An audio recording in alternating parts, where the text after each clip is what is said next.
Graça e paz, queridos. Vamos dar continuidade à nossa série acerca do Evangelho de João. Estamos meditando na porção do verso 13 ao verso 22 do capítulo 2. Se os irmãos não puderam assistir as duas últimas gravações, eu recomendo que assistam, porque foram maravilhosas, camadas de revelação assim maravilhosas que Deus me deu, né, pela graça dele. Ele me fez enxergar essas duas camadas de revelações. Estamos aqui na segunda camada, no outro ângulo da revelação desse contexto aqui, desse ato profético do Senhor Jesus.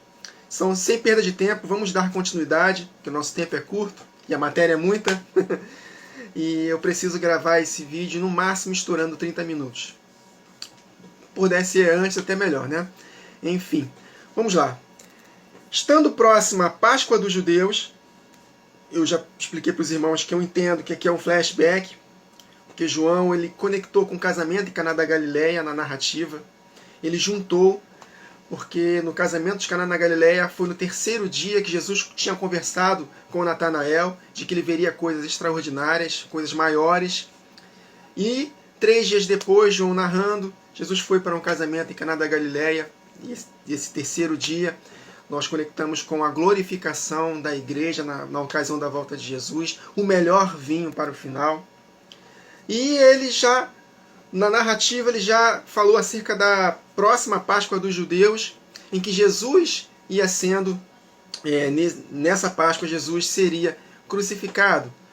E ele falou acerca da ação de Jesus nos cambistas no templo.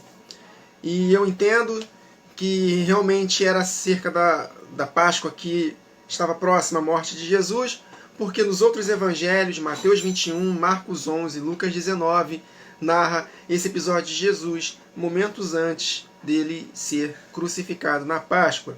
Embora, um pouco mais na frente, no verso 23, João ele fala que Jesus ele de fato foi para a Páscoa, fez muitos milagres e não morreu ali. Mas eu expliquei para os irmãos que João aqui ele fez um flashback para poder conectar com a narrativa da festa de Caná da Galileia. Porque o Evangelho de João foi escrito após o livro de Apocalipse. E o livro de Apocalipse é um livro de muitos flashbacks, que vai e volta, vai e volta. Fala do fim, da volta de Jesus, depois fala o que vai acontecer antes, depois ele fala do fim de novo, fala o que acontece antes. E esse vai e volta é muito comum no livro de Apocalipse. E ele fez esse flashback, ele antecipou a Páscoa que Jesus seria crucificado, falando da ação dele na porta do templo, né, nos cambistas que estavam no templo lá, comercializando a palavra de Deus, fazendo da palavra de Deus um covil de salteadores. Então esta é a segunda camada da revelação, fazendo da casa de pai, casa de comércio, e Jesus fazendo um juízo na casa dele. E nós estamos conectando com os dias atuais e principalmente, em especial, na ocasião da última semana, na primeira metade da última semana, em que a igreja de fato vai fazer essa ação novamente nos cambistas, na porta do templo. E Jesus vai nos usar poderosamente. Nós já meditamos um pouco sobre isso no vídeo anterior.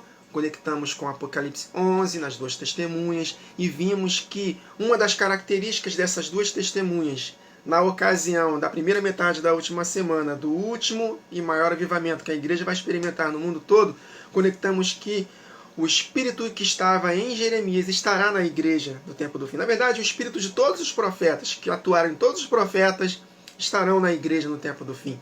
E nós estamos aqui enxergando o Espírito que estava em Jeremias. Então vamos dar continuidade. Então nós meditamos no capítulo 1, versos 4 a 19 de Jeremias, e foi muito boa a leitura, muito conectado com essa ação de Jesus. E nós vimos de fato que o juízo vai começar na casa de Deus e depois vai se estender para os ímpios, mas a limpa, antes da volta de Jesus, começa na casa de Deus. Então vamos ler a porção novamente. Estando próxima a Páscoa dos judeus, subiu Jesus para Jerusalém e encontrou no templo os que vendiam bois, ovelhas e pombas, e também os cambistas assentados. Tendo feito um azorrague de cordas, expulsou todos do templo, bem como as ovelhas e os bois, derramou pelo chão o dinheiro dos cambistas, virou a mesa e disse aos que vendiam as pombas: tirai daqui estas coisas, não façais da casa de meu pai casa de negócio. Lembraram-se os seus discípulos de que está escrito, Salmo 69, um contexto de tribulação: o zelo da tua casa me consumirá. Por causa do zelo da casa de Deus, Jesus Cristo foi consumido na cruz, e este zelo continua com seu corpo, que somos nós, e por isso nós seremos consumidos num contexto de perseguição. Basta ler o Salmo 69, que nós vamos compreender exatamente isso. Perguntaram-lhe, pois, os judeus: que sinal nos mostras para fazeres estas coisas? E Jesus lhes respondeu: destruí este santuário e em 3 dias eu reconstruirei. Aquilo que eu falei com os irmãos na primeira camada dessa revelação. Replicaram os judeus: em 46 anos foi edificado este santuário, e tu em 3 dias o levantarás? Ele, porém, se referia ao santuário do seu corpo. Nós conectamos, vou falar de novo, que hoje nós somos o santuário dele. Então, nós também seremos destruídos do lado de fora, principalmente na grande tribulação. A igreja sempre foi perseguida ao longo dos séculos. A igreja ela é reputada como ovelha destinada ao matadouro, mas em todas estas coisas somos mais que vencedores, porque Jesus prometeu reconstruir esse santuário em 3 dias. Então, na ocasião da sua ascensão, ele deixou seu corpo aqui, ele prometeu voltar em 2 dias, e no 3º dia ele nos dará a vida. Quando, pois, Jesus ressuscitou dentre os mortos, lembraram-se os seus discípulos de que ele dissera isto, e creram na Escritura. A Escritura aqui é o Antigo Testamento, porque na época o Novo Testamento não estava escrito ainda. E o Antigo Testamento profetizou acerca da morte e ressurreição de Jesus e de tudo que vai acontecer na última semana profética de Daniel. Então vamos ler agora o texto de Jeremias capítulo 7, dentro do seu contexto. Vamos ler o capítulo todo. É claro que não vamos terminar nessa gravação, vamos dar continuidade na próxima gravação. Porque Jesus falou, não aqui em João, mas falou em Mateus 21, Marcos e Lucas 19, de que eles estavam fazendo da casa do meu pai casa de comércio e covil de salteadores. Eles foram considerados por Jesus como um covil de salteadores, um covil de enganadores, um covil de pessoas que estavam andando deliberadamente em pecado e estavam confiando num templo físico, como se aquele templo físico em si fosse salvá-los. Da mesma forma hoje, Jesus em si próprio, de forma unilateral, só dependendo da parte dele, ele não pode nos salvar. Nós não devemos confiar somente na obra de Jesus na cruz e abandonar as nossas boas práticas. Eu abri uma série recentemente aqui no canal sobre salvação por obras da fé, queridos. Estamos aprendendo que obras não nos salvam. Então nós somos salvos pela graça, porque Jesus Cristo é o cumprimento de todos os ritos cerimoniais, de todas aquelas práticas judaizantes, né? Circuncisão para participar de todos os rituais de purificação, guarda dos sábados, das festas literais, né? Entrega das primícias, que eram os dízimos na ocasião das festas, 3 vezes na ocasião das festas, enfim, sacrifício de animais, tudo aquilo era apenas um condutor até Cristo. Cristo é a realidade. Então nós somos salvos pela graça, mediante a fé no cumprimento que é Jesus, e não por obras, para que ninguém se glorie. Que obras? As obras desses ritos cerimoniais. Estamos aprendendo muito sobre isso. Se os irmãos não estão acompanhando, já gravei 2 partes já dessa série de salvação por obras da fé. Nós vamos compreender claramente que o homem ele só pode ser justificado, salvo pelas suas obras. Obviamente, não uma vida de perfeição, mas uma vida de luta contra o pecado, de inconformismo com os erros, de arrependimentos diários. Amém, queridos? De esforço. Ninguém consegue entrar no reino se não se esforçar. Ah, Jesus fez tudo por mim, eu só tenho que acreditar nele. Não, isso é mentira, sofisma de Satanás, doutrina calvinista na mente até de quem não é calvinista.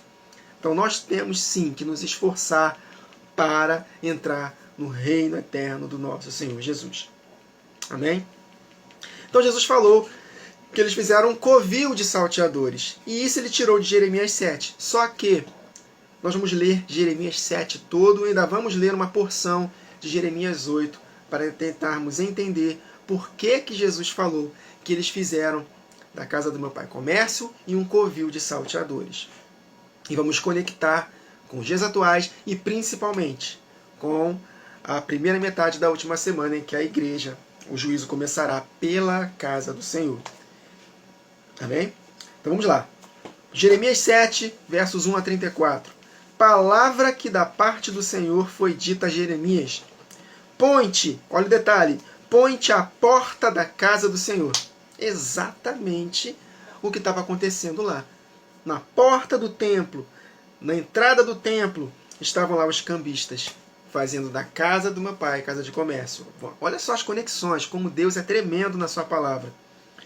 E proclama ali esta palavra. Você vai proclamar palavras de juízo. Nós meditamos no vídeo anterior, no capítulo 1, versos 4 a 19.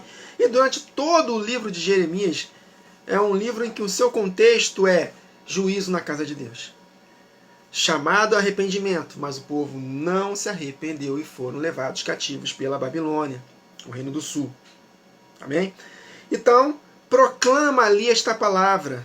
Olha aí. Pode estar até falando acerca profeticamente de Jesus. Né? Jeremias estava profetizando acerca da ação de Jesus que proclamou uma palavra na porta do templo. Mas isso se estende para o seu corpo. Nós já aprendemos sobre isso. Então proclama ali esta palavra e disse: ouvi a palavra do Senhor, todos de Judá, vós, olha o detalhe, os que entrais por estas portas para adorares ao Senhor. Então eles estavam adentrando a porta do templo para adorar ao Senhor, mas o coração não estava correto. As suas ações não condiziam com aquilo que eles faziam de forma mecânica.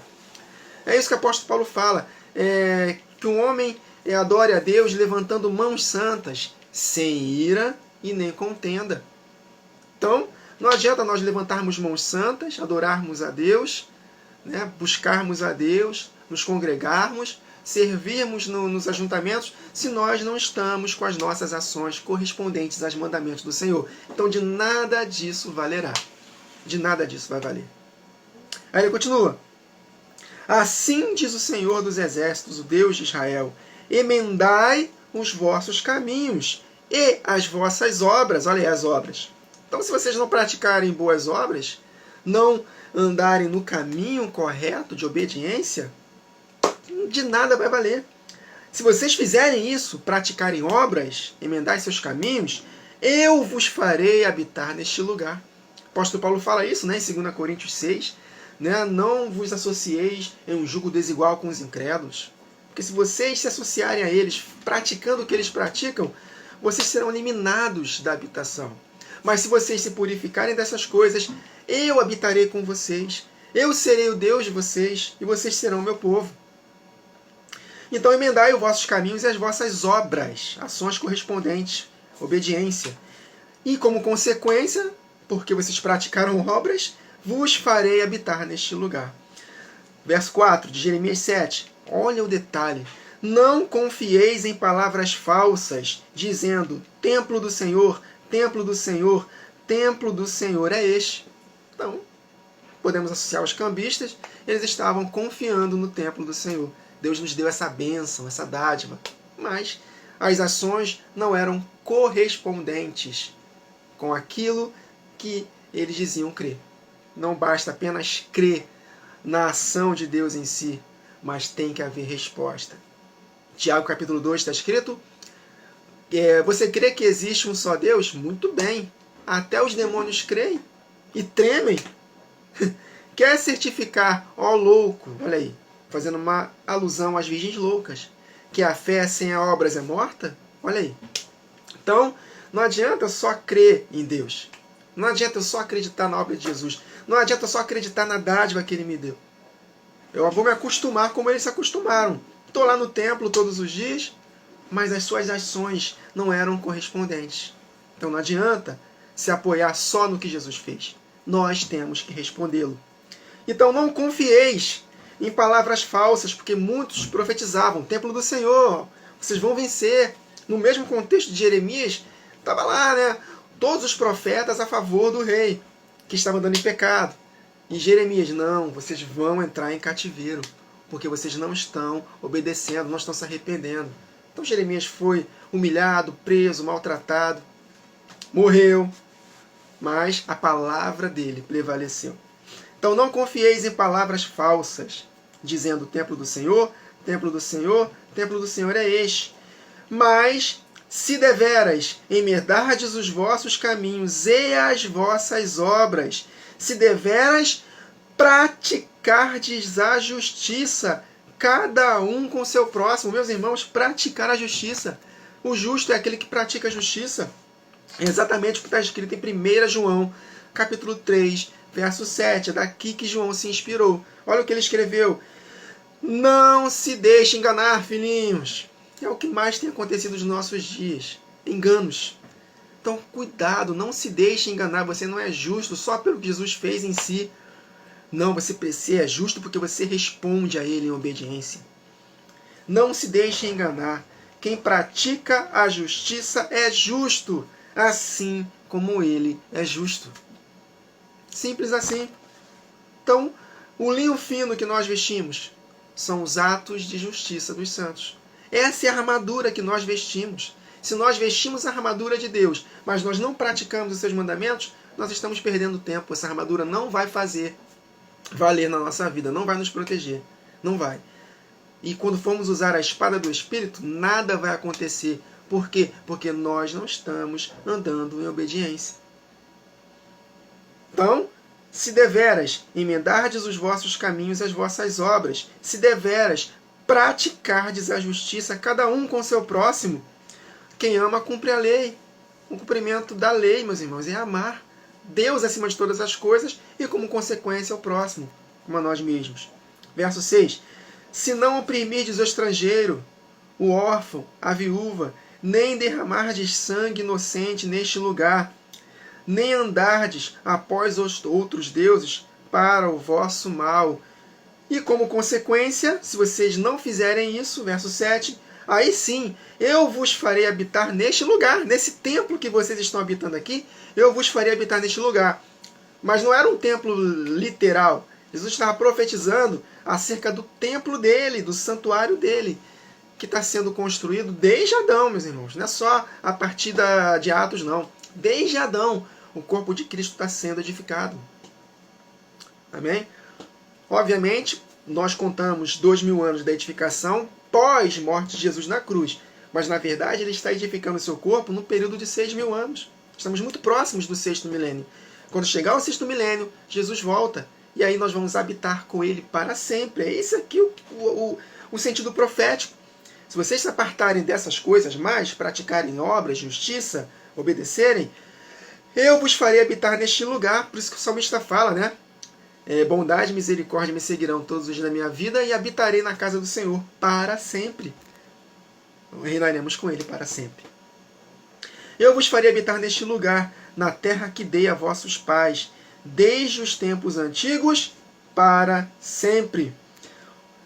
Então, meus irmãos, até aqui nós podemos já entender o ambiente, o contexto de que Jesus falou que eles estavam fazendo na casa do meu pai casa de comércio, não estavam andando em obediência, e eles foram considerados como um covil de salteadores, um covil de ladrões, de enganadores. A palavra de Deus diz que essas pessoas, elas enganam e são enganados.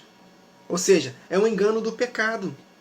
Eles achavam de todo o coração que Deus não iria fazer nada com eles. Mas é o que? O pecado enganou. Da mesma forma como aconteceu com Eva. É certo, a serpente falando para Eva, né? É certo que Deus não vai fazer isso contigo. É certo que você não vai morrer. Então Satanás colocou em xeque uma promessa de Deus. Aí a Eva, poxa, ele me criou, ele me ama, é verdade, né? Eu vou comer isso aqui, é agradável para mim. Depois que ela deu para o marido, cabeça, morreu. Morreu ou não morreu? Morreu. Demorou para morrer, mas morreu. A morte entrou no mundo, a morte física entrou no mundo. Mas o último inimigo a ser vencido é exatamente essa morte física. na ocasião da volta de Jesus.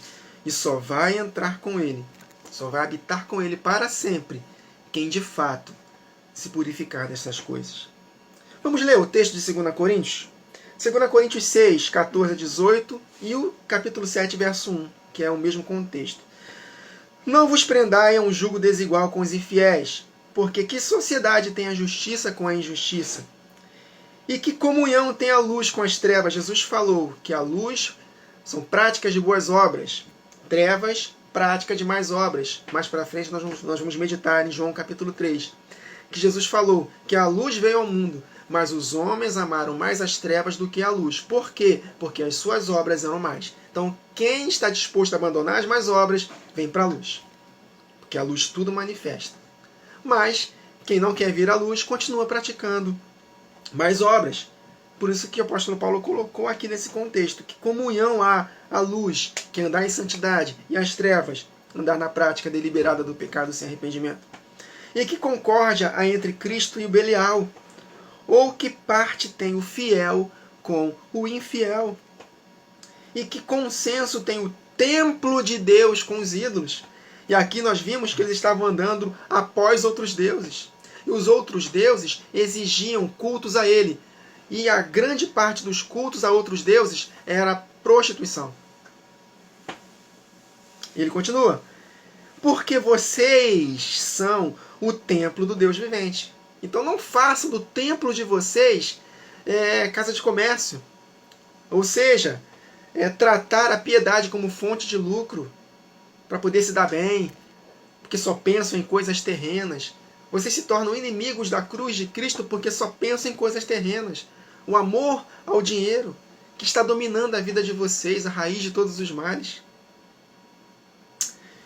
Tremendo, né, meus irmãos? Olha uma palavra de Deus, ela se conecta. Porque vós sois o templo do Deus vivente. Então vocês foram chamados para serem casa de oração. E não um covil de salteadores, para poder enganar as pessoas, viverem em pecados.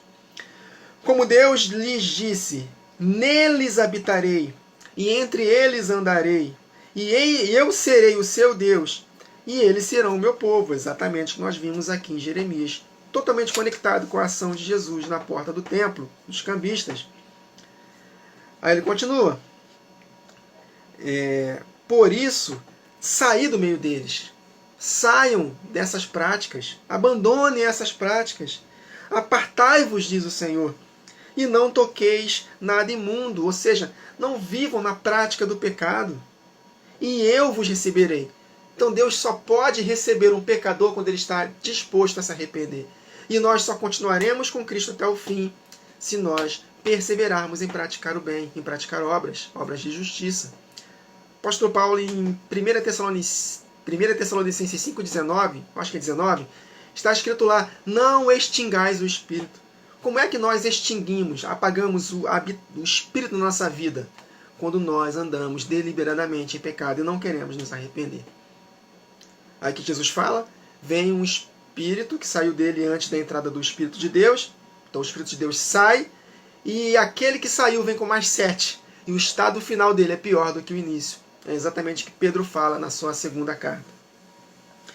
E não toqueis em nada imundo, e eu vos receberei. E serei para vós pai, e vós sereis para mim filhos e filhas. Então Deus não é pai de todos. Ele é pai daqueles que nasceram de novo, porque se arrependeram e continuam na prática da obediência. Porque se nós, de fato, voltarmos a praticarmos deliberadamente o pecado, ele não será mais nosso pai, meus irmãos. Pai no sentido de se manifestar. Amém? E eu serei para vós pai, e vós sereis para mim filhos e filhas. O filho, ele tem direito à herança.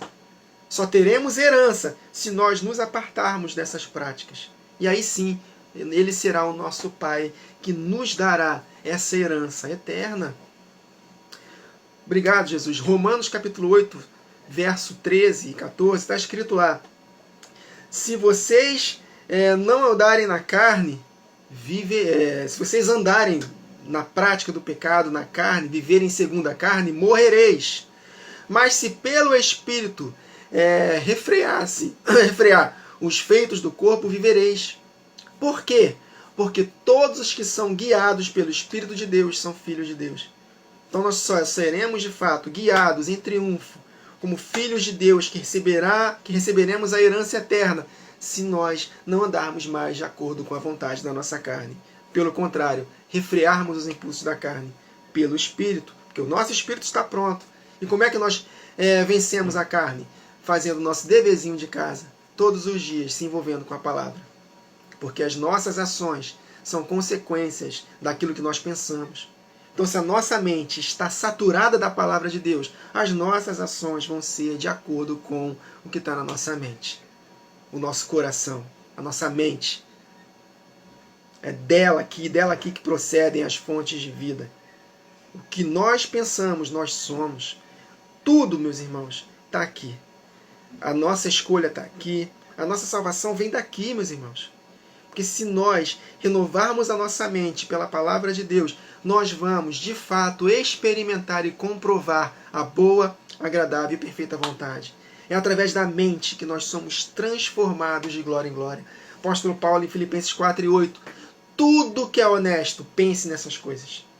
Tudo que está na palavra, é nisso que deve ocupar o vosso pensamento. Se vocês estão em Cristo Jesus, nasceram de novo, pensai nas coisas que são do alto. Pensem nas coisas do alto. Ou seja, pense na palavra. Medita na minha palavra dia e noite. Aí sim, você será bem-sucedido no teu chamado e vai alcançar a herança eterna. É a palavra de Deus. Com que purificará o jovem seu caminho? Observando conforme a sua palavra. Escondi a tua palavra no meu coração para não pecar contra ti. Santificai-vos na verdade. A tua palavra é a verdade. É a palavra, meus irmãos, que nos limpa. Jesus falou para os seus discípulos, vós estáis limpos pela palavra que eu vos tenho dito. Então essa palavra limpa vocês. E aí o Pai vai sempre podando vocês para que vocês deem mais fruto ainda. Ou seja, o que te faz não dar fruto é a negligência em ser limpo pela palavra. Então, quando nós temos negligência em se envolver com a palavra de Deus, estamos fadados a não frutificar. E quem não frutifica, o Pai corta.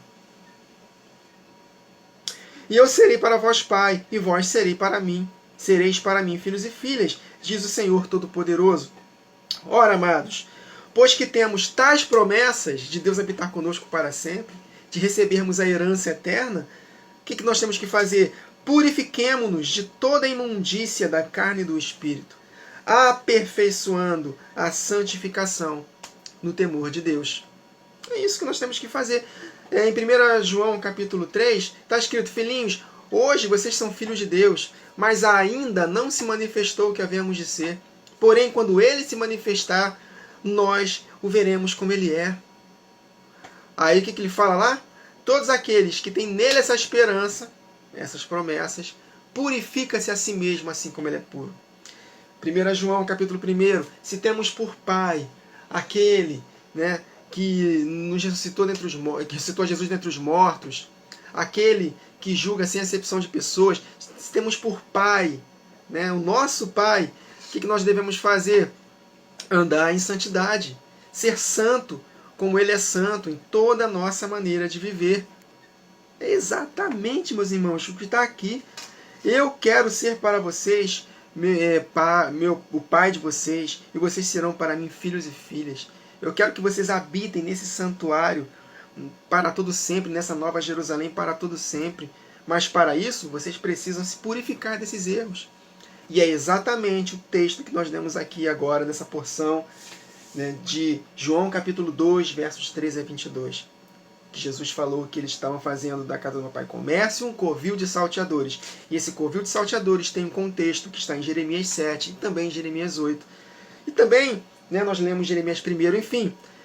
Então, meus irmãos, vamos parar aqui. Nós temos muitas verdades para ler. Eu creio que, por causa do tempo, nós vamos dividir em mais partes essa porção.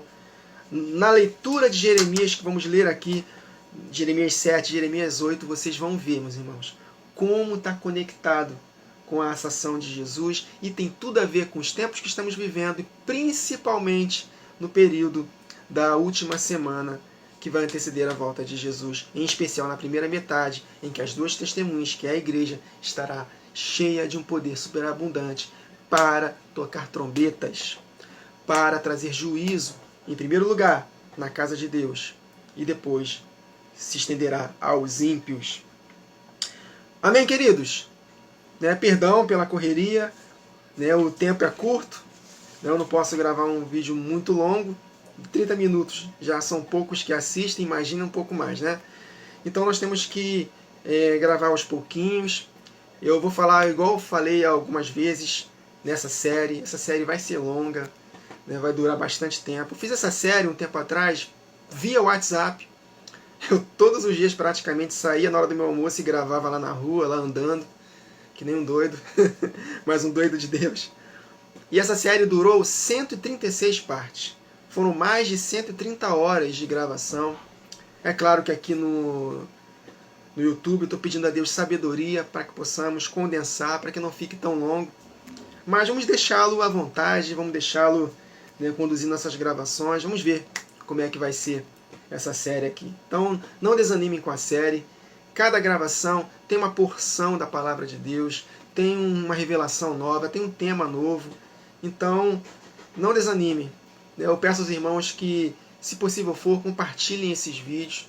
Eu tenho analisado no meu canal que mais de 20% dos irmãos que estão assistindo esse canal ainda não se inscreveram. Se inscrevam, acionem o sino das notificações, curtam, compartilhem, para que o YouTube possa transformar esse vídeo em relevante e indicar para outros irmãos. É uma palavra que raramente é pregada nas igrejas nos dias de hoje, meus irmãos. Infelizmente, boa parte das igrejas não está pregando o genuíno evangelho, não está pregando a palavra como tem que ser e, de fato, não está preparando a igreja para os dias que virão. Então, eu gostaria muito que os irmãos fizessem esse favor, não por mim, mas pela palavra de Deus. A minha intenção não é ganhar dinheiro com o YouTube, minha intenção não é nada disso, nem ser famoso, não. A minha intenção, a intenção do Espírito, é fazer com que essa palavra alcance o maior número possível de pessoas. É claro que Deus vai trabalhando. E se alcançar só 200, tá bom, outro canal vai alcançar 1000, outro vai alcançar 10.000, e assim Deus vai trabalhando. E eu creio que essa ferramenta do YouTube é uma ferramenta poderosa nesses últimos dias, que tem despertado muito a igreja. Amém, meus irmãos? Tem um alcance maravilhoso a internet. Então vamos aproveitar essa oportunidade. Tá bom? Eu conto com os irmãos. Então que o Senhor nos abençoe e até a próxima gravação.